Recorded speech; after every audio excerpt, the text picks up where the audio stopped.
Assalamu alaikum warahmatullahi ta'ala wabarakatuh jama'ar wannan gida namu na tsohon kundi. To ga wani sirri na muhibba babban gaske.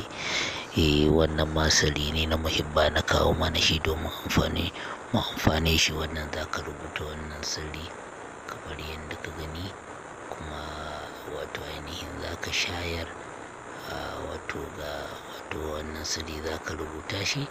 In ka rubuta shi tun daga wato ainihin layi na kan na uku na farko, layi na uku za a fara rubuta shi zuwa ƙarshe. A layi na wato ukun ƙarshe, a can ƙarshe za ka ga a rubuta kaza. To sunan ka kenan, ila muhibbati kaza, zuwa sunan wanda ke kasa, sunan wanda kake so.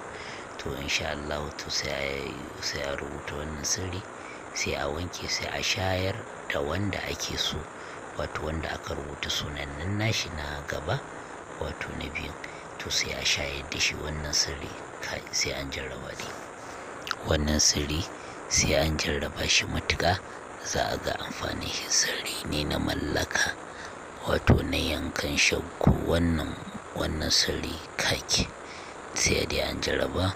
Ai mana subscribing domin mun ɗoro su a gani insha Allah. Wassalamu alaikum.